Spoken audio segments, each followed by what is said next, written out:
Hi hello ನಮಸ್ಕಾರ. ಅಂತರಂಗ ವಿಶೇಷ ಕಾರ್ಯಕ್ರಮಕ್ಕೆ ಆತ್ಮೀಯ ಸ್ವಾಗತ. ನಾನು ರವಿಕುಮಾರ್. ಇವತ್ತು ನಮ್ಮ ಜೊತೆಗೆ ಒಬ್ಬರು ವಿಶೇಷವಾದಂತಹ ಅತಿಥಿ ಇದ್ದಾರೆ. ಅರೆ ಯಾಕಪ್ಪ ವಿಶೇಷ ಅಂತೀರಾ? ಇವರು ದೊಡ್ಡ ಮನೆ ಕುಟುಂಬದ ಕುಡಿಯಾದರೂ ಕೂಡ ಎಲ್ಲೋ ಒಂದು ಕಡೆ ಅಹಂ ಇಲ್ಲದೆ, ಅಂದರೆ ಸರ್ವೇ ಸಾಮಾನ್ಯ ವ್ಯಕ್ತಿ. ನಿಜಕ್ಕೂ ನಾವು ಜೊತೆ ಮಾತಾಡಬೇಕಂತ ತುಂಬ ಖುಷಿ ಆಗುತ್ತೆ ನನಗೆ.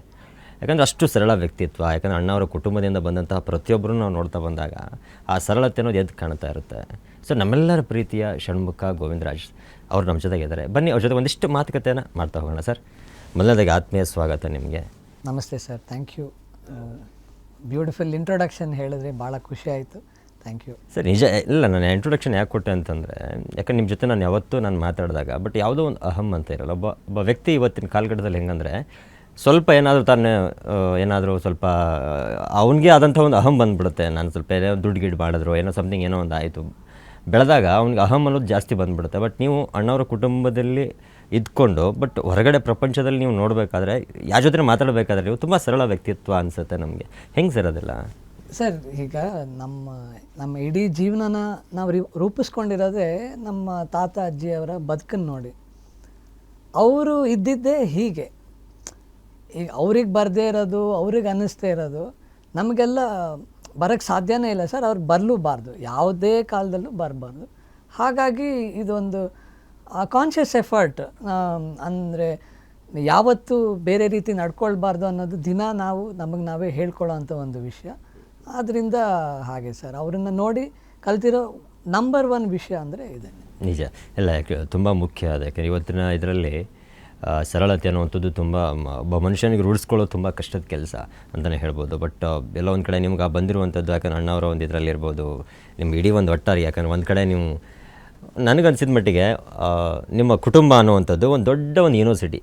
ಈ ಕಲೆಯ ಒಂದು ದೊಡ್ಡ ಯೂನಿವರ್ಸಿಟಿ ಅಂದರೆ ತಪ್ಪಾಗಲ್ಲ ಅಂತಲೇ ಹೇಳ್ಬೋದು. ಯಾಕಂದರೆ ನೀವು ಚಿಕ್ಕ ವಯಸ್ಸಿಂದ ಅಣ್ಣವ್ರು ನೋಡ್ತಾ ಇದ್ರಿ, ಆ್ಯಂಡ್ ಕಲಾವಿದರುಗಳನ್ನು ನೋಡ್ತಾ ಇದ್ರಿ. ಆ ನಂತರದಲ್ಲಿ ಶಿವಣ್ಣ ಆಗಿರಬಹುದು, ಅಪ್ಪು ಸರ್ ಇರ್ಬೋದು, ರಾಘಣ್ಣ ಇರ್ಬೋದು, ಪ್ರತಿದಿನಗಳನ್ನು ನೋಡ್ತಾ ಅದೆಲ್ಲ ಒಂದು ಕಡೆ ರೂಢಿ ಮಾಡ್ಕೊಳ್ತಾ ಬಂದ್ರಿ. ಬಟ್ ನನಗೆ ಅನಿಸಿದ್ದೆ, ಈಗ ಇಷ್ಟೆಲ್ಲ ನೀವು ನೋಡಿದ್ರಲ್ವಾ, ಏನು ಕಲಿತ್ರಿ ನೀವು ಅನ್ನೋದು ನನಗೊಂದು ಪ್ರಶ್ನೆ. ಸರ್, ನಾನು ಆಗಲೇ ಶುರು ಮಾಡ್ತಾನೆ ಹೇಳಿದೆ, ನಮ್ಮ ಇಡೀ ಜೀವನನೇ, ಇಡೀ ನಮ್ಮ ಪರ್ಸ್ನಾಲಿಟಿ, ಲೈಫು ಎಲ್ಲ ಅವ್ರುಗಳ ಒಂದು ಲೈಫ್ನ ಇನ್ಸ್ಪಿರೇಷನ್ ನಮಗೆ ಪ್ರತಿಯೊಂದು. ಅಂದರೆ ಸಿಂಪಲ್, ಬೆಳಗ್ಗೆದ್ದು ದೇವ್ರಿಗೆ ನಮಸ್ಕಾರ ಮಾಡಬೇಕು, ಊಟದ ವಿಷಯದಲ್ಲಿ ನಾವು ಯಾವತ್ತೂ ಅನ್ನನ ವೇಸ್ಟ್ ಮಾಡಬಾರ್ದು. ಆಮೇಲೆ ಇನ್ನೊಬ್ಬರಿಗೆ ಬೇಜಾರಾಗೋ ಥರ, ಹರ್ಟ್ ಆಗೋ ಥರ ಮಾತಾಡಬಾರ್ದು.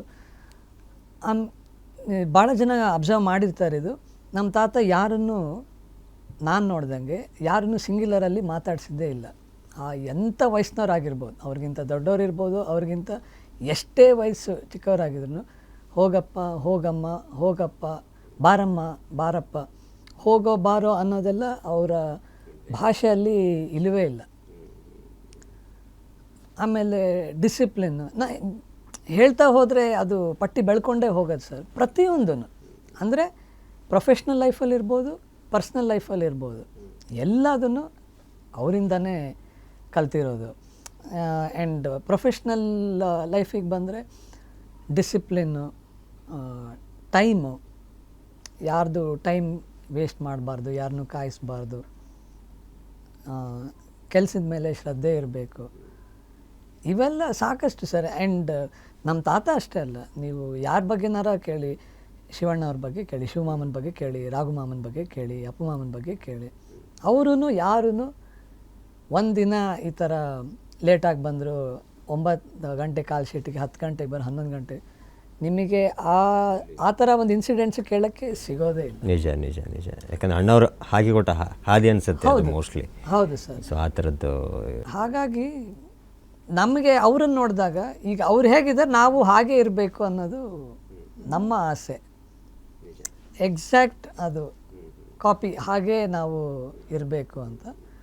ಸೊ ತಕ್ಕ ಮಟ್ಟಿಗೆ ಆದಷ್ಟು ಅದನ್ನು ನಡೆಸ್ಕೊಂಡು ಹೋಗ್ತಾ ಇದ್ದೀವಿ ಸರ್. ನಿಜ. ಇನ್ನೊಂದು ಒಂದು ಕಡೆ, ಈಗ ಅಣ್ಣವ್ರ ಕುಟುಂಬ ಅಂದರೆ ಇಡೀ ಮನೆ ತುಂಬ ಮೊಮ್ಮಕ್ಕಳುಗಳು, ಮಕ್ಕಳು ಎಲ್ಲವೂ ಕೂಡಿದ ಒಂದು ಸಂಸಾರ. ತುಂಬ ಅಣ್ಣವ್ರಿಗೆ ತುಂಬ ಅಂದರೆ ಮುದ್ದಿನ ಮೊಮ್ಮಗ ಅಂತಂದರೆ ಯಾರು ಇರ್ತಾಯಿದ್ರು ಸರ್? ಸರ್, ಅದು ಹಾಗೆ ನಾವು ಯಾವತ್ತೂ ನೋಡೇ ಇಲ್ಲ ಸರ್. ಏನು ದೇರ್ ವರ್ ನೋ ಫೇವ್ರೆಟ್ಸ್. ಅಂದರೆ ನಾನು ಅದನ್ನು ಒಂದು ಸಾರಾಂಶವಾಗಿ ಹೇಳಬೇಕಂದ್ರೆ, ಎಲ್ಲರೂ ಅಷ್ಟೇ ಪ್ರೀತಿಯಿಂದ ಅಷ್ಟೇ ಮುದ್ದಿಂದ ಅವರು ನೋಡ್ತಾಯಿದ್ರು ಸರ್. ಆ್ಯಂಡ್ ನೀವು ನಮ್ಮ ಜನ್ರೇಷನಲ್ಲಿ ಯಾವ ಮಕ್ಕಳನ್ನಾದರೂ ಕೇಳಿ, ಯಾರನ್ನಾದರೂ ಕೇಳಿ, ಎಲ್ರಿಗೂ ಹೇಳ್ಕೊಳ್ಳೋಕ್ಕೆ ಒಂದಷ್ಟು ಕತೆಗಳಿದೆ ತಾತ ಅಜ್ಜಿ ಬಗ್ಗೆ, ಒಂದಷ್ಟು ಎಕ್ಸ್ಪೀರಿಯನ್ಸಸ್ ಇದೆ. ಎಲ್ಲರೂ ಬೇರೆ ಬೇರೆ ಥರ ಅವರನ್ನು ಎಕ್ಸ್ಪೀರಿಯನ್ಸ್ ಮಾಡಿದ್ದೀವಿ ಸರ್. ಆ ಟೈಮಲ್ಲಿ ಸರ್ ಇವಾಗ ಒಂದು ಕೂಡಿದ ಕುಟುಂಬದಲ್ಲಿದ್ದಾಗ ಎಲ್ಲರೂ ಒಂದೇ ಕಡೆ ಇದ್ದಾಗ, ಬಟ್ ಅವತ್ತಿನ ಒಂದು ಅನುಭವ ನೋಡುವಂಥ ಇವಾಗ ಸಪ್ರೇಟ್ ಆಗಿ ಒಂದು ಕಡೆ ಅಂದರೆ ಬೆಳೀತಾ ಏನಾಗುತ್ತೆ, ಪ್ರತಿಯೊಬ್ಬರು ಅವ್ರವ್ರ ದಾರಿಗಳನ್ನು ನೋಡ್ತಾ ಹೋಗ್ತಾರೆ, ಅದು ಸರ್ವೇ ಸಾಮಾನ್ಯವಾಗಿ ಇದ್ದೇ ಇರುತ್ತೆ. ಬಟ್ ಅವತ್ತಿನ ಕಾಲಘಟ್ಟದಲ್ಲಿ ಹೆಂಗಿತ್ತು ಆ ಕುಟುಂಬ, ಹೆಂಗಿತ್ತು, ಆಮೇಲೆ ಯಾವ ಥರ ಇರ್ತಾಯಿದ್ರು ಅಣ್ಣವರಾಗಿರ್ಬೋದು, ಪಾರ್ವತಮ್ಮ ಇರಬಹುದು, Shivanna and Appu sir and Raghanna ಅವರು ಹೆಂಗಿರ್ತಾಯಿದ್ರು ಆ ಒಂದು ಮೂಮೆಂಟಲ್ಲಿ? ನಾವೆಲ್ಲ ಹುಟ್ಟುವಾಗ ಈಗ ಶಿವಣ್ಣ ಮಾಮ ಆಲ್ರೆಡಿ ಸಿನಿಮಾಗೆ ಬಂದಿದ್ದರು, ರಾಘು ಮಾಮ ಬರ್ತಾಯಿದ್ರು. ಸೊ ನಾವು ಸ್ವಲ್ಪ ಬೆಳೆದು ನಮ್ಗೆ ಅವೆಲ್ಲ ಅರ್ಥ ಆಗೋಷ್ಟೊತ್ತಿಗೆ ಅವರು ಬ್ಯುಸಿಯಾಗಿ ಇರ್ತಿದ್ರು. ತಾತನೂ ಆ ಟೈಮಲ್ಲಿ ಆ್ಯಕ್ಟ್ ಮಾಡಿ 3 ಜನ ಮಾಡ್ತಿದ್ರು ಆಗ, ಶಿವಮಾಮ, ರಾಘು ಮಾಮ, ತಾತ, 3 ಜನ. ನಮಗೆ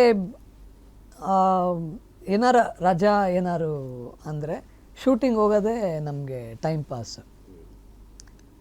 ಶೂಟಿಂಗ್ ಬಿಟ್ಟು ಮನೆಯಲ್ಲಿದ್ದಾಗ ಆ ಸಂಭ್ರಮ ಎಷ್ಟು ಹೇಳಿದ್ರೂ ಕಮ್ಮಿ ಸರ್. ಎಲ್ಲ ಕೊಡ್ತಾಯಿದ್ವಿ. ಒಂದು ಈಗ ರಜಾ ಅಂದರೆ ಸ್ಯಾಟರ್ಡೇ ಸಂಡೇ ಎಲ್ಲರೂ ಒಂದೇ ಜಾಗದಲ್ಲಿ ತಾತನ ಮನೆಯಲ್ಲಿ ಸೇರ್ತಾಯಿದ್ವಿ. ಊಟ ಮಾಡೋದು ಅಂದರೆ ಊಟ ಅಂದರೆ ಅದೊಂಥರ ಏನು ಹೇಳಿ, ಈ ಹೋಟ್ಲಲ್ಲಿ ಲಂಚ್ ಅವರು 1 o'clock ಸ್ಟಾರ್ಟ್ ಆದರೆ 3 o'clock 4 o'clock ಆ ಥರ ಅಷ್ಟೂ ಜನ. ತಾತನ ಮನೇಲಿ ಹಿಂದ್ಗಡೆ ಒಂದು ಜಾಗ ಇತ್ತು, ಅಲ್ಲೇ ಎಲ್ಲರೂ ಕೆಳಗೆ ಕೂತ್ಕೊಂಡು ಮಕ್ಕಳೆಲ್ಲ ಒಟ್ಟಿಗೆ ಊಟ ಮಾಡ್ತಾಯಿದ್ವಿ. ಮಕ್ಕಳಾದ್ಮೇಲೆ ದೊಡ್ಡವರೆಲ್ಲ ಊಟ ಮಾಡೋರು, ತಾತ ಮಾಡೋರು, ಅಜ್ಜಿ ಮಾಡೋರು. ಹೀಗೆ ಭಾಳ ಚೆನ್ನಾಗಿತ್ತು ಸರ್. ಆ್ಯಂಡ್ ನಾ ಹೇಳಬೇಕಂದ್ರೆ ಎಕ್ಸ್ಟ್ರೀಮ್ಲಿ ಬ್ಲೆಸ್ಡ್ ಆ ಒಂದು ಟೈಮ್ನ ನಾವು ಎಕ್ಸ್ಪೀರಿಯೆನ್ಸ್ ಮಾಡೋದಕ್ಕೆ ತಾತ ಅಜ್ಜಿ ಜೊತೆ. ಒಂದು ಮರೆಯೋಕ್ಕಾಗಲ್ಲ ಅಂತ ಒಂದು ಘಟನೆ ಸರ್ ಆ ಟೈಮಲ್ಲಿ ನಿಮ್ಗೆ, ಆ ಚೈಲ್ಡ್ ಏಜಲ್ಲಿ ಆ್ಯಂಡ್ ನಿಮಗೆ ತಿಳುವಳಿಕೆ ಬಂದಾಗ ಆ ಮನೆಯಲ್ಲಿ. ಸೊ ನಿಮಗೊಂದು ಮರೆಯೋಕ್ಕಾಗಲ್ಲ ಈ ಘಟನೆ, ನನಗೆ ಇನ್ನೂ ಇವತ್ತಿಗೂ ನನಗೆ ಹಿಂಗೆ ಕಣ್ಣು ಕಟ್ತಾಗಿದೆ ಅಂತ ಅನ್ನೋದಾದ್ರೆ ಯಾವ ಥರದ್ದು ಘಟನೆಗಳಿದೆ ಸರ್ ನಿಮಗೆ? ಸರ್ ಖುಷಿಯಾಗಿರೋದು ಕಷ್ಟದ್ದು ಎರಡೂ ಹೇಳ್ತೀನಿ. ಖುಷಿಯಾಗಿರೋದು ಅಂದರೆ ನ್ಯೂ ಇಯರ್ಸು, ಹೊಸ ವರ್ಷ, ಆಮೇಲೆ ದೀಪಾವಳಿ ಎರಡಂತೂ ಇಡೀ ಫ್ಯಾಮಿಲಿ ಅಂದರೆ ಇನ್ಕ್ಲೂಡಿಂಗ್ ಎಕ್ಸ್ಟೆಂಡೆಡ್ ಫ್ಯಾಮಿಲಿ ನಮ್ಮ ತಾತನ ಮನೆಯಲ್ಲೇ ಸೇರ್ತಾಯಿದ್ದೀವಿ ಸರ್. ನಮಗೆ ನ್ಯೂ ಇಯರ್ಗೆಲ್ಲ ಆಚೆ ಹೋಗಿ ಆ ಕಾನ್ಸೆಪ್ಟೇ ಗೊತ್ತಿಲ್ಲ. ಆ್ಯಂಡ್ ನಮ್ಮ ತಾತ ಲೇಟಾಗಿ ಮಲ್ಗ್ತಾ ಇದ್ದಿದ್ದು ಅವತ್ತೊಂದೇ ದಿನ, 12 ಗಂಟೆಗೆ ನ್ಯೂ ಇಯರ್ ಸೆಲೆಬ್ರೇಷನ್ ಎಲ್ಲರಿಗೂ ವಿಶ್ ಮಾಡಿ ಆಮೇಲೆ ಹೋಗಿ ಮಲ್ಕೊಳ್ಳೋರು. ಬಟ್ 12 ಗಂಟೆ ಮುಂಚೆ ಅಂದರೆ ಒಂದು 8 ಗಂಟೆ 7 o'clockಯಿಂದನೇ ಎಲ್ಲರೂ ಒಟ್ಟಿಗೆ ಕೂತ್ಕೊಂಡು ಒಂದಷ್ಟು ಆ್ಯಕ್ಟಿವಿಟೀಸ್ ಅಂದರೆ ಹಾಡು ಹಾಡೋದು, ಡ್ಯಾನ್ಸ್ ಮಾಡೋದು, ಇಲ್ಲ ನಾವು ಮಕ್ಕಳೆಲ್ಲ ಸೇರ್ಕೊಂಡು ಒಂದು ಸ್ಕಿಟ್ ತಯಾರು ಮಾಡ್ತಾಯಿದ್ವಿ. ಡಿಸೆಂಬರ್ ಒಂದು 23rd 24th ನಮಗೆ ಇಯರ್ ಎಂಡ್ ಇದು ಬರ್ತಿತ್ತಲ್ಲ ಬ್ರೇಕ್. ಸೊ ಎಲ್ಲರೂ ಆವಾಗಲೇ ತಾತನ ಮನೆಗೆ ಬಂದು 1 ವಾರ ಫುಲ್ ಪ್ರಾಕ್ಟೀಸ್ ಮಾಡೋದು, ಇದು ಈ ಸಾಂಗ್ ಡ್ಯಾನ್ಸ್ ಮಾಡೋಣ, ಈ ಸಾಂಗ್ ಹಾಡೋಣ ಅಂತೆಲ್ಲ. ಸೊ ಫುಲ್ ಆಮೇಲೆ ಎಲ್ಲರೂ ಫ್ಯಾಮಿಲಿಯಲ್ಲಿ ಯಾರು ಬರ್ತಾರೆ ಎಲ್ಲರೂ ಹಾಡು ಹಾಡೋರು, ನಮ್ಮ ತಾತನೂ ಹಾಡೋರು. ಅದನ್ನಂತೂ ನಾನು ಮರೆಯೋಕ್ಕೆ ಸಾಧ್ಯ ಇಲ್ಲ. ಅದು ಬಿಟ್ಟರೆ ದೀಪಾವಳಿಲೂ ಎಲ್ಲ 3 ದಿನ ತಾತನ ಮನೆಯಲ್ಲಿ ಸೇರ್ತಾಯಿದ್ವಿ. ಒಂದಿನ 1-2 ದಿನ ತಾತನ ಮನೆಯಲ್ಲಿ ಪಟಾಕಿ ಹೊಡೆದ್ರೆ, ಒಂದಿನ ಶಿವಮಾಮನ ಮನೆಯಲ್ಲಿ. ಅವರು ಅಷ್ಟೇ ಎಲ್ಲರೂ ಸೇರಿಸೋರು ಅವ್ರ ಮನೆಯಲ್ಲಿ. ಆ ಮೂಮೆಂಟ್ಸ್ ಎಲ್ಲ ಇವತ್ತಿಗೂ ಮರೆಯೋಕ್ಕಾಗಲ್ಲ ಸರ್. ಥ್ಯಾಂಕ್ಫುಲಿ ಆವಾಗಿನ ಸೆಲೆಬ್ರೇಷನ್ದು ಫೋಟೋಸ್, ಕೆಲವೊಂದು ಆಲ್ಬಮ್ಸ್ ಎಲ್ಲ ಇದೆ.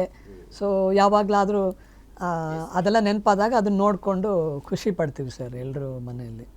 ಅಫ್ಕೋರ್ಸ್ ಕೈಘಟನೆ ಅಂದರೆ ಎಲ್ರಿಗೂ ಗೊತ್ತು, 2000 ಇಸ್ವಿಯಲ್ಲಿ ಅದು ವೀರಪ್ಪಂದು ಕೇಸ್ ಆಗಿದ್ದು. ಅದಂತೂ ಯಾವ ಕಾಲಕ್ಕೂ ಮರೆಯೋಕ್ಕೆ ಸಾಧ್ಯನೇ. ಯಾವ ವಯಸ್ಸಲ್ಲಿದ್ರಿ ಸರ್ ಆ ಟೈಮ್? ನಾನು ಅವಾಗ PUC ಫಸ್ಟ್ ಇಯರ್ ಜಸ್ಟ್ ಅವಾಗ. ಹೌದು, ಓಕೆ ಫಸ್ಟ್ ಇಯರ್ PU. ನಾನು ಅವಾಗ ನಾಲೆಜ್ ಇತ್ತು ನಿಮಗೆಲ್ಲ ಅಂದರೆ ಅವತ್ತು, ಯಾಕಂದರೆ ಏನು ನಡೀತಾ ಇತ್ತು ಏನಿಲ್ಲ ಅನ್ನೋದು ಗೊತ್ತಿತ್ತು. ತಾತನ ಮನೆಯಲ್ಲೇ ಅಂದರೆ ನಮ್ಮ ಅಕ್ಕನೂ ನಾವು ಆಲ್ಮೋಸ್ಟ್ ನಾವು ಬುದ್ಧಿ ಬಂದಾಗಿಂದ ನಮ್ಮ ತಾತನ ಮನೆಯಲ್ಲೇ ಮಲಗ್ತಾಯಿದ್ವಿ ಸರ್, ದಿನಾಗಲೂ. ಸೊ ಅವತ್ತೂ ಹಾಗೆ ಸಂಡೇ ಅವತ್ತು ಮಲಗಿದ್ದೀವಿ. ನೀವು ಹೋಗಿದ್ರಾ ಗಾಜನೂರಿಗೆ? ಇಲ್ಲ ಇಲ್ಲ ಇಲ್ಲ ಇಲ್ಲಿ ಇಲ್ಲಿ ಬೆಂಗಳೂರಲ್ಲಿ ಮಲಗಿದ್ವಿ. ಮಲಗಿದಾಗ ಅಂದರೆ ಫುಲ್ ಸೈಲೆಂಟಾಗೆಲ್ಲ ಬೆಳಗ್ಗೆ ಎದ್ದು ರೂಮ್ ಬಾಗಿಲು ತೆಗೆದ್ರೆ ಫುಲ್ ಜನ, ಮಾಮ ಶಿವಮಾಮ ಎಲ್ಲ ಬಂದುಬಿಟ್ಟಿದ್ದಾರೆ. ನಮಗೆ ಏನಾಗ್ತಾಯಿದೆ ಗೊತ್ತು, ಇದ್ಯಾಕೆ ಏನು ಅಂದರೆ ವೆರಿ ಕಾಮನ್ನಾಗಿ ನಾವೇನೋ ಅಂದ್ಕೊಂಡು ಯಾರೋ ಹೋಗ್ಬಿಟ್ರೇನೋ, ಅಂದರೆ ಇಷ್ಟು ಜನ ಸಡನ್ನಾಗಿ ಸೇರಿದಾಗ ಯಾರೋ ಹೋಗ್ಬಿಟ್ರ, ಏನಾಯಿತು. ಆಮೇಲೆ ಯಾರೋ ಹೀಗೆ ನಾ ಕೆಳಗೋದೆ ತಾತನ ಮನೇಲಿ, ಅಲ್ಲಿ ಮಕ್ಕಳೆಲ್ಲ ಇದ್ದರು, ಸಣ್ಣ ಸಣ್ಣ ಮಕ್ಕಳು ಮಾತಾಡ್ಕೊಂಡು ಈ ಥರ ವೀರಪ್ಪನ ತಾತನ್ನ ಕರ್ಕೊಂಡು ಹೋಗ್ಬಿಟ್ನಂತೆ. ನಾನು ಹಂಗೆಲ್ಲ ಮಾತಾಡಬಾರ್ದು, ಸುಮ್ಮನೆ ಇರು. ಮತ್ತೆ ಮೇಲೆ ಬಂದಿದ್ದೀನಿ, ನಮ್ಮಮ್ಮ ಜೋರಾಗಿ ಆಡ್ತಾರೆ. ಆವಾಗ ಗೊತ್ತಾಯಿತು ನನ್ನ ತಾತಂದು ಇದು ವೀರಪ್ಪಂದೊಂದು ವೀರಪ್ಪನ ಕಿಡ್ನ್ಯಾಪ್ ಮಾಡಿದ್ದಾನೆ ಅಂತ. ಹೌದಾದ್ರೆ ಇನ್ಯಾರೋ ಬಂದು, ಇಲ್ಲ ನಿಮ್ಮ ಅಪ್ಪಾಜಿನೂ ಹೋಗಿದ್ದಾರಂತೆ ಜೊತೆಗೆ ಅಂತ. ನಾ ಏನು ಯೋಚನೆ ಮಾಡಬೇಕು ಅಂತ ಗೊತ್ತಾಗ್ತಲ್ಲ, ಎಲ್ಲರೂ ಬಿಕ್ಕಿ ಅಳ್ತಾ ಇದ್ದಾರೆ. ನನಗೆ ಒಂದು ಭಾಳ ಸ್ಟ್ರಾಂಗಾಗಿ ನೆನಪಿರೋ ಒಂದು ವಿಷಯ ಏನಂದರೆ ಸರ್, ನಮ್ಮ ಅಜ್ಜಿ ಅಷ್ಟು ಸ್ಟ್ರಾಂಗ್ ಆಗಿದ್ದು ಎಲ್ಲರೂ ಅವರು ಸಮಾಧಾನ ಮಾಡ್ತಾಯಿದ್ರು. ಎಷ್ಟು ಸ್ಟ್ರೆಂತ್ ಆ ಟೈಮ್. ಯಾಕಂದರೆ ಅವರಿಗೆ ಗೊತ್ತಿತ್ತು ಸರ್, ಅವರು ಸ್ಟ್ರಾಂಗ್ ಆಗಿರಬೇಕು ಈ ಒಂದು ಬ್ಯಾಡ್ ಟೈಮ್ನ ಕಳೆಯೋದಕ್ಕೆ, ಅವ್ರು ಸ್ಟ್ರಾಂಗ್ ಇರಬೇಕಂತ. ಆ್ಯಂಡ್ ನಮ್ಮ ಅಜ್ಜಿ ಅವತ್ತು ನಾನು ಅಂದ್ಕೊಂಡು ನೋಡು ಧೈರ್ಯ ಅಂದರೆ ಯಾವ ಥರ. ಸೊ ಅದೂ ಒಂದು ಸರ್. ಈಗ ಅನುಭವ ಅಪ್ಪಾಜಿ ಬಂದಮೇಲೆ, ಈಗ ಗೋವಿಂದರಾಜ್ ಸರ್ ಬಂದಮೇಲೆ ಅನುಭವ ನಿಮ್ಮ ಹತ್ರ ಹೇಳ್ಕೊಂಡಿರ್ತಾರೆ. ಸೊ ಹೆಂಗಿತ್ತು ಅಲ್ಲಿ, ಯಾವ ಥರದ್ದಿತ್ತು ಅಂಥೇಳಿ ನಿಮ್ಗೆ, ಅಂದರೆ ಆ ಟೈಮಲ್ಲಿ ಬಂದಾಗ ನೀವು ಕೇಳಿರುವಂಥದ್ದು ಹೆಂಗಿರ್ತಾ ಇತ್ತು, ಅದರದ್ದೆಲ್ಲ ಏನು ಹೇಳಿದ್ದಾರೆ ನಿಮ್ಗೆ, ಏನು ನೆನಪಿದೆ ಅದು ಎಲ್ಲ? ಸರ್ ಅದು ಅವತ್ತಂತ ಅಷ್ಟೇ ಅಲ್ಲ, ಆ ಒಂದು ಚರ್ಚೆ ಈಗಲೂ ನಡೀತಾನೆ ಇರ್ತದೆ. ಅಂದರೆ ಯಾರಾದರೂ ಮನೆಗೆ ಬಂದಾಗ ನಮ್ಮ ತಂದೆನ ಕೇಳ್ತಾರೆ, ಸರ್ ಬೇಜಾರಿಲ್ಲ ಅಂದರೆ ಹೆಂಗಿತ್ತು ಅದು, ಯಾಕೆ ನಮ್ಮ ಕ್ಯೂರಿಯಾಸಿಟಿ ಸರ್ ಅದು, ಯಾಕಂದರೆ ನಿಮ್ಗೆ ಗೊತ್ತಿರುತ್ತೆ ಆ ವಿಚಾರ. ಸರ್ ಅವರು ನನ್ನ ಪ್ರಕಾರ ಏನಂದರೆ ಸಂಪೂರ್ಣವಾಗಿ ಇದುವರೆಗೂ ನಮಗೆ ಯಾರಿಗೂ ಅವರು ಹೇಳೇ ಇಲ್ಲ. ಯಾಕಂದರೆ ಅವರು ಹೇಳೋದು ಕೆಲವೊಂದು ನಾನು ನಿಮಗೆ ಹೇಳ್ಕೊಳ್ಳೋಕೆ ಕೂಡ ಆಗಲ್ಲ, ಅಷ್ಟು ಕಠೋರವಾಗಿತ್ತು ಅಂತ. ಅಂದರೆ ಏನು ಸರ್ ಅವ್ರು ಹೇಳೋದು, ನಾವು ಒಂಥರ ಅವ್ನು ನಡೆಸ್ತಾ ಇದ್ದಿದ್ದು ಜೈಲಲ್ಲಿದ್ದಂಗೆ, ಅವನು ಕೂತ್ಕೊಬೇಕು, ನಿಂತ್ಕೊಬೇಕು ಅಣ್ಣವ್ರಿಗೂ. ಅಂದರೆ ಕಮಾಂಡಿಂಗ್ ಅಂತಲ್ಲ ಸರ್, ಅಲ್ಲಿ ಪರಿಸ್ಥಿತಿ ಹಾಗಿತ್ತು. ಅವರು ಊಟ ಕೊಟ್ಟಾಗ ಊಟ ಮಾಡಬೇಕು ಅಲ್ವಾ ಸರ್, ಅವ್ರು ಊಟ ಕೊಟ್ಟಾಗಲೇ ಊಟ ಮಾಡಬೇಕು, ಅವರು ಬಿಸ್ಕೆಟ್ ಕೊಟ್ಟಾಗಲೇ ಬಿಸ್ಕೆಟ್ ತಿನ್ನಬೇಕು, ಮಲ್ಕೊ ಅಂದಾಗೆ ಮಲ್ಕೊಬೇಕು. ಅಂದರೆ ಅಲ್ಲಿ ಬೆಟ್ಟ ಇದ್ದಿದ್ದರಿಂದ ಸರ್ ಲೈಟು ಜಾಸ್ತಿ ಕತ್ಲಲ್ಲಿ ಹಚ್ಚಬಾರ್ದು, ಗೊತ್ತಾಗ್ಬಿಡುತ್ತೆ, ದೂರದಿಂದ ಎಲ್ಲರೂ ಕಾಣುತ್ತೆ ಅಂದ್ಬಿಟ್ಟು 5 ಗಂಟೆಗೆಲ್ಲ 5-6 ಗಂಟೆಗೆಲ್ಲ ನೈಟ್ ಊಟ ಮಾಡಿ ಮಲಗಬೇಕಂತೆ ಸರ್. ನಮ್ಮ ತಂದೆ 6 ಗಂಟೆಗೆ ಯಾರಿಗೆ ನಿದ್ದೆ ಬರುತ್ತೆ? ಆಮೇಲೆ ಸಡನ್ನಾಗಿ ಅವ್ನು ಬೆಳಗ್ಗೆ ಎದ್ದು ನಡೀರಿ ಹೋಗಬೇಕು ಅಂದರೆ ಎಲ್ಲದನ್ನೂ ಹೊತ್ಕೊಂಡು ನಡೆಯೋಕ್ಕೆ ಶುರು ಮಾಡಬೇಕು. ಅದೇ ಕೆಲವುದೆಲ್ಲ ಅವ್ರು ಹೇಳಿದ್ರು, ನೀರೆಲ್ಲ ಎಲ್ಲಿ ಯಾವ ಕೆರೆ ನದಿ ಹರಿತಿದ್ರೆ, ಏನಾರು ನೀರು ಹರಿತಿದ್ರೆ ಅಲ್ಲೇ ಇಟ್ಕೊಂಡು ಕೊಡಿ. ಅದು ಕಲರ್ ಸುಮ್ಮನೆ ಕಾಮಿಡಿಯಾಗಿ ನಮ್ಮ ತಂದೆ ಕಲರ್ ನೀರು ಕುಡ್ದಿದ್ದೀವಿ ನಾವು ಅಲ್ಲಿ. ನಮ್ಮ ತಾತ ಹೇಳೋರಂತೆ, ನೀರ್ದು ಕಲರ್ ನೋಡ್ಬಿಡಕ್ಕೆ ಸುಮ್ಮನೆ ಕುಡಿ, ಇಲ್ಲಾಂದರೆ ನೋಡಿಬಿಟ್ರೆ ಕುಡಿಯೋಕ್ಕಾಗಲ್ಲ, ಬಟ್ ಕುಡಿದೇನು ಇರೋಕ್ಕಾಗಲ್ಲ, ಕುಡಿಲೇಬೇಕಾಗ್ತದೆ ಹಾಗೆ. ಆಮೇಲೆ ಊಟ ಎಲ್ಲ ಕೊಡ್ತಿದೆ, ಬಟ್ ಆದರೂ ಅಲ್ಲಿ ಏನು ಪ್ರೊವೈಡ್ ಮಾಡೋಕ್ಕಾಗ್ತಿತ್ತು ಆ ಥರ. ಆಮೇಲೆ ಅವ್ರ ಟೀಮಲ್ಲಿ ಯಾರು ಒಬ್ಬರು ಏನು ದಿನಸಿ ರೇಷನ್ ತರೋಕ್ಕೆ ಅಂದ್ಬಿಟ್ಟು ಹೋದರೆ ಆಚೆಗೆ, ಕೆಲವೊಂದು ಸಲ 2-3 ದಿನ ಎಲ್ಲ ಆಗ್ಬಿಡೋದು, 3-4 ದಿನ ಏನೂ ಇಲ್ಲದೇ ಇರೋ ದಿನಗಳಲ್ಲಿ ಬರೀ ಇಡೀ ದಿನ ಬರೀ ಉರ್ಗಡ್ಲೆ ತಿನ್ಕೊಂಡು ಕಾಲ ಕಳೆದಿರೋ ಟೈಮ್ ಅಂಥ ದಿನಗಳು ಇತ್ತು. ಆ್ಯಂಡ್ ಇದು ಜುಲೈ 30th ನಡೆದಿದೆಲ್ಲ ಸರ್, ಕರೆಕ್ಟಾಗಿ ಇದು ಮಳೆಗಾಲ ಅಲ್ಲ ಸರ್, ಆ ವರ್ಷ ಒಳ್ಳೆ ಮಳೆ ಆಗಿದೆ. ಅವ್ರು ಹೇಳ್ತಿದ್ರು ಯಾವ ಡೈರೆಕ್ಷನಿಂದ ಮಳೆ ಬರ್ತಾಯಿದೆ ಆ ಡೈರೆಕ್ಷನ್ಗೆ ಒಂದು ಟಾರ್ಪೋಲ್ ಕಟ್ಟಿ ಅದಷ್ಟೇ ಪ್ರೊಟೆಕ್ಷನ್ನು, ಇನ್ನೇನು ಇಲ್ಲ. ಯಾಕಂದರೆ ಸಾಕಷ್ಟು ಸ್ಪೆಕ್ಯುಲೇಷನ್ ನಡೀತಾವನ್ನೆಲ್ಲ ಎಲ್ಲೋ ಗೆಸ್ಟ್ ಹೌಸಲ್ಲಿ ಇಟ್ಕೊಂಡಿದ್ದಾನೆ, ಟೆಂಟ್ ಹಾಕಿ ಇಟ್ಕೊಂಡಿದ್ದಾನೆ, ಹಂಗೆ ಮಾಡಿದ್ದಾನೆ, ಹಿಂಗೆ ಮಾಡಿದ್ದಾನೆ, ಅದೆಲ್ಲ ಯಾವುದೂ ನಡೆದಿಲ್ಲ. ಆ್ಯಂಡ್ ನಮಗೇನು ಅದು ವಿಷಯ ಫಸ್ಟ್ ಗೊತ್ತಾದಾಗ ಏನು ಇದಾಗಿದೆ ಇಮ್ಮಿಡಿಯೇಟಾಗಿ ಎಲ್ಲ ಆಗುತ್ತೆ, 1 ವಾರದಲ್ಲಿ ಬಂದು, ಮ್ಯಾಕ್ಸಿಮಮ್ ಅಂದರೆ 1 ವಾರದಲ್ಲಿ ಬಂದ್ಬಿಡು. 1 ವಾರ 2 ವಾರ ತಿಂಗಳು, ಅದು 108 ದಿನ ಬಟ್ ನಿಮಗೆ ಹೆಂಗೆ ಅನಿಸ್ತದೆ ಸರ್, ಅಪ್ಪಾಜಿ ಕೂಡ ಹೋಗ್ಬಿಟ್ಟಿದ್ದಾರೆ ಇವಾಗ ಅಲ್ಲಿ, ಅಂದರೆ ನಿಮ್ಮ ಅಣ್ಣವ್ರ ಜೊತೆಗೆ ಅಪ್ಪಾಜಿ ಹೋಗಿದ್ದಾರೆ, ನಿಮಗೆ ಹೆಂಗೆ ಅನಿಸ್ತದೆ ಸರ್? ಒಂದು ಕಡೆಯಿಂದ ಸ್ವಲ್ಪ ಜೊತೆಗೆ ನಮ್ಮ ತಂದೆ ಇದ್ದಾರಲ್ಲ ಅನ್ನೋ ಒಂದು ಸಮಾಧಾನ ಇತ್ತು ಸರ್. ಅಲ್ಲಿ ಕೇಳಿದಂತೆ ಯಾರು ಬರ್ತಿರೋದು ಎಲ್ಲರೂ ಇಲ್ಲ ಅಂತ ಹೇಳೋಕ್ಕೆ ಇಲ್ಲ ಅಂತ ಯಾರೂ ಹೇಳಲಿಲ್ಲ ಅಂತ. ಇಲ್ಲ ನಾವು ಬರ್ತೀವಿ. ಬಟ್ ರವಿ ಅಂತ ಡ್ರೈವರ್ ಹೋಗಿದ್ರು ಜೊತೆಗೆ, ಅವರನ್ನು ಅವರೇ ಹೇಳಿದ್ರಂತೆ ಈ ಥರ ಬೇಡ, ನೀವು ಅಮ್ಮವ್ರನ್ನ ಕರ್ಕೊಂಡು ಬೆಂಗಳೂರಿಗೆ ಹೋಗಿ, ನೀವು ಇಲ್ಲೇ. ಮಿಕ್ಕಿದವರೆಲ್ಲ ಹೋಗಿದ್ದಾರೆ ಜೊತೆ. ಕೇಳಿದ ತಕ್ಷಣ ಬರ್ತೀವಿ. ಹಂಗೂ ನಮ್ಮ ತಾತ ಹೇಳ್ದಂತೆ, ಅದು ಯಾಕೆ ನಿನಗೆ ಬೇಕಾಗಿರೋದು, ನಾನು ನನ್ನೊಬ್ಬನೇ ಕರ್ಕೊಂಡು ಹೋಗು. ಇಲ್ಲ ನಮ್ಮ ತಂದೆ ಇಲ್ಲ ಮಾಮ ಇಲ್ಲ ಬರ್ತೀವಿ ಅಂತ. ಇಲ್ಲಿದ್ದವ್ರು ಜೊತೆಗೆ ಹೋದವ್ರು 3 ಜನ ಜೊತೆಗೆ ಯಾರು ಹೋಗಿದ್ರು, ನಾಗಪ್ಪ ಅವರು, ನಾಗೇಶ್ ಅವರು, ನಮ್ಮ ತಂದೆ, ಎಲ್ಲರೂ ನಾವು ಹೋಗ್ತೀವಿ. ನಮ್ಮ ತಂದೆಯಿಂದ ಅಷ್ಟೇ ಅಲ್ಲ, ಈ ನಮ್ಮದೀಗ ಆಫೀಸು ಹೆಬ್ಬಾಳಲ್ಲಿದೆ ಸರ್, ಹೆಬ್ಬಾಳ ಅಮೃತಹಳ್ಳಿ.